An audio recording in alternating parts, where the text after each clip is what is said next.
Did you know you could turn a dull-looking vegetable like a potato into a micro power plant? Surprised that your potato can be a battery? Sounds weird, but it's really cool. Let's see what's going on there. All batteries are made up of three basic components. A positive terminal, called a cathode, a negative terminal, called the anode, and you see this blue stuff over here, called electrolyte, a chemical that separates the positive and negative terminals and transforms the chemical energy into electrical energy. When these batteries' terminals are connected with an external wire, you are basically creating a simple circuit, and the electrolyte starts buzzing with activity, which triggers a chemical reaction. This reaction generates positive ions and electrons. Both flow from the negative terminal to the positive terminal, while the positive ions flow through the electrolyte. The electrons are forced to flow through the external wire. This movement or flow of electrons through the external wire generates electricity, which powers whatever the battery is connected to.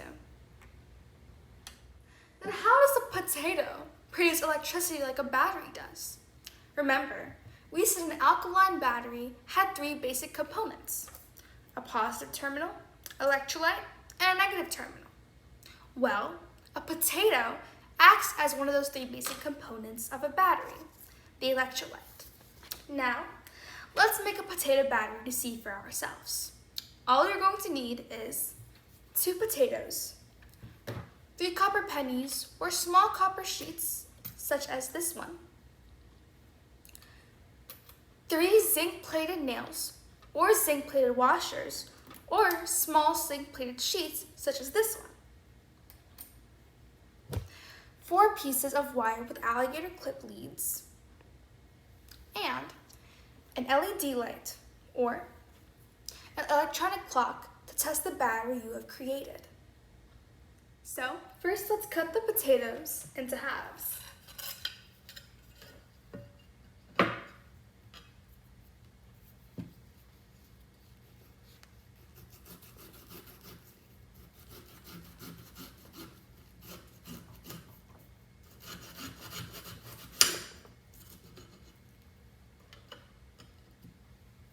Next, insert the copper plate on one side of the potato and the zinc plate on the other side of the potato. The further you push your metallic pieces in the potato, the better contact it will have with the acids in the potato to release electrons and positive ions. Make sure the metallic pieces do not touch each other. And there you have it. You have a potato battery. Now, let's go ahead and assemble the rest of our batteries.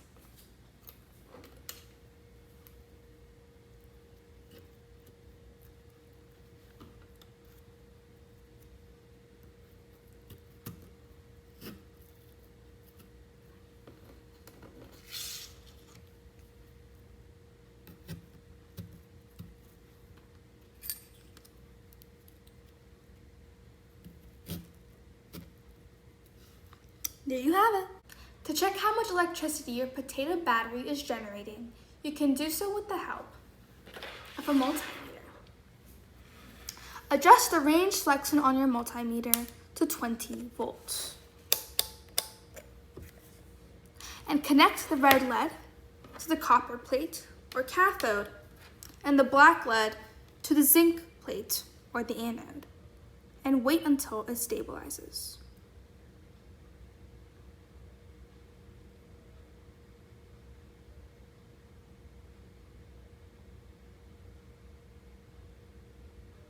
As you can see, it is stabilized at 1.51 volts, which means our one potato battery is generating around 1.51 volts. Now, take a test cable, connect the red lead to a zinc plate of one potato, and then take your black lead and connect that to a copper plate of another potato. Repeat this for the other 2 potatoes as well. Red lead goes on the copper plate, and the zinc plate, and the black lead goes on the copper plate. Now, what we're left with is the positive terminal of one potato battery and the negative terminal of another potato battery. Now, let's check whether potato batteries work. For that, let's connect the LEDs of the third wire to an LED and an electronic clock and see whether they work. This is an LED light bulb. It has two arms.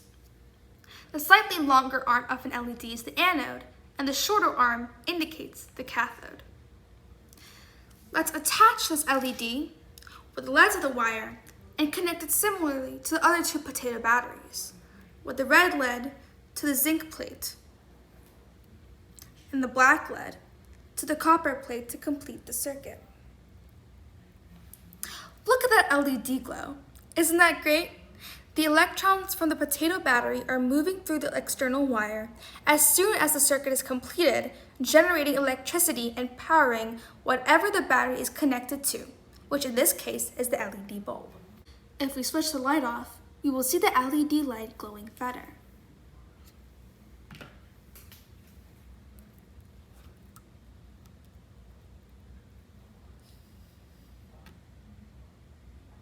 Similarly, let's test out the electronic clock.